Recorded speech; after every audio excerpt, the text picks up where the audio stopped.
तो मेरे चरण की रज लेकर जा। भगवान थोड़ी ना कहेगा कि मेरे पास में आकर तू ये लेकर जा।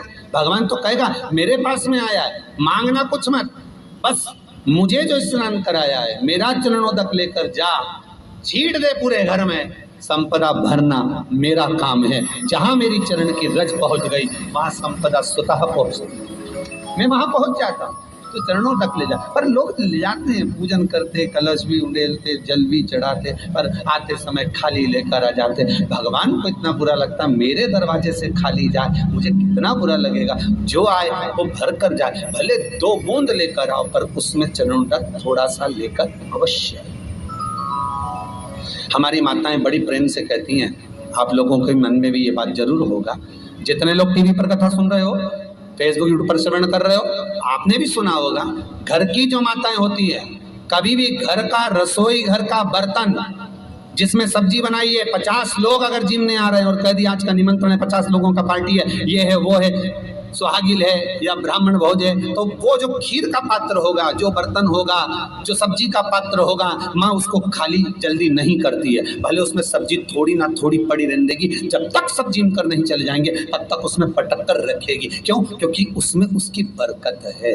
उसी तरह जल चढ़ाने के बाद हम जब लेकर आते हैं पात्र के अंदर, ये उसमें उसकी बरकत है। गर्ग संहिता में दूसरी चीज कही, उसको भी समझ लीजिए। गर्ग संहिता में कहा गया, जब आप घर से जल लेकर जाते हो भरकर, तो ये सृष्टि की जितनी नदियां हैं, पृथ्वी पर जितनी नदियां विद्यमान हैं, जितने तालाब, जितने सरोवर, जितने कुंड, जितने विराजमान हैं, उन सारे तीर्थों का जल जब आप घर से लेकर निकलते हो तो वो तीर्थ का संपूर्ण जल आपके कलश में आ जाता है। और जब आप उस जल को शिव पर समर्पित कर देती हो और 2 बूंद चरणादक लेकर जब जाती हो, तो शिव महापुराण गर्ग संहिता पद्म पुराण कहती है वो जल साधारण नहीं रहता, वो गंगा जल बनकर तुम्हारे घर को पवित्र करने के लिए पहुंच जाता है। वो पवित्र गंगा जल बन, उसको लेकर प्रवेश कर, उसको लेकर पहुंच। 3 तरह का जल शिव को समर्पित होता है, और वो तीनों तरह के जल का अलग अलग भाव है महाराज। पहला जल सादा, घर से पानी लेकर गए, जल लेकर गए, शंकर को चढ़ाया, वो हमने घर का अपना एड्रेस बता दिया, भगवान शिव को जल चढ़ाकर अपने आनंद के लिए शंकर से कुछ प्राप्त कर लिया। दूसरा जल, जल के कलश में थोड़ा सा इत्र डालकर शंकर को जब समर्पित करते हैं, तो महाराज घर में अगर कोई व्यक्ति बहुत रोगीला है, बहुत रोगीला, एक शिव महापुराण में, स्कंद पुराण में, नर्मदा पुराण में, भविष्य पुराण में, अग्नि पुराण में, नारद पुराण में, बरहा पुराण में, वामन पुराण में जितनी चीजें लिखी गई है, एक एक प्रैक्टिकल कर देखो। तो शिव महापुराण, स्कंद पुराण का ये भाव याद करिए कि 1 लोटे पानी में इत्र मिलाकर, जल में इत्र मिलाकर, बहुत रोगीला व्यक्ति, बहुत बीमार व्यक्ति है, 1 लोटा पानी उसका हाथ का स्पर्श कराकर शंकर को चढ़ाना प्रारंभ कर दीजिए। महाराज केवल 5 या 7 दिन चढ़ाओ, और वो 7 दिन के बाद में उस बीमार व्यक्ति का क्रम देखिए कि उसमें कितना आराम लगा है। औषधि दवाई काम करना प्रारंभ करी कि ना करी, केवल इत्र समर्पित, इत्र का जल।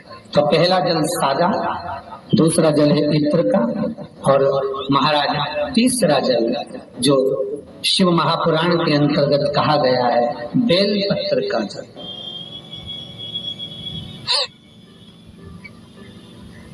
तीसरा जो जल है वो बेलपत्र का जल।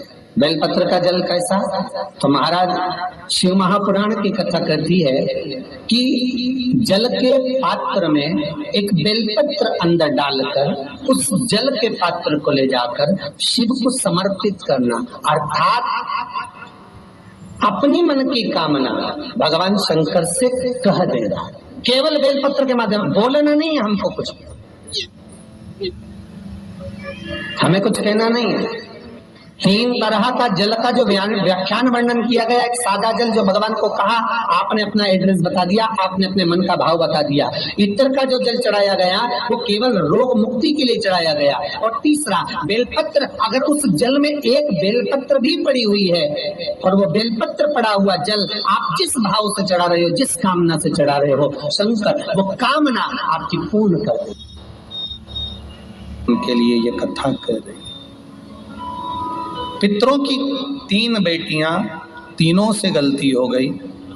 आप शिव मंदिर में जाए, कोई गलती ना हो, जल चढ़ाए, मना नहीं, छींटा ना लगे, धीरे धीरे चढ़ाए। और एक बात अच्छे से ध्यान में रखिएगा, शिव मंदिर से जब भी वापिस आए, जल चढ़ाकर अपना फर्ज पूरा अदा कर। फर्ज से मतलब जब शिव मंदिर से वापिस आए, जो पत्ती, बेलपत्री, फूल शिव जी पे चढ़े थे वो नीचे शिवलिंग पे से नीचे गिर गए हो। एक शिवलिंग रखा है, लाना मिट्टी वाला, लाइए जरा उठा। गढ़ में कथा चल रही, थोड़ा ध्यान से सुन। तो आप लोग जो पशुपति व्रत कर रहे हो या कोई भी उपास करते हो, कई लोग कहते हैं हमने करा नहीं हुआ। क्यों नहीं हुआ? उसमें हमारी गलतियों को हमें चाहिए। श्री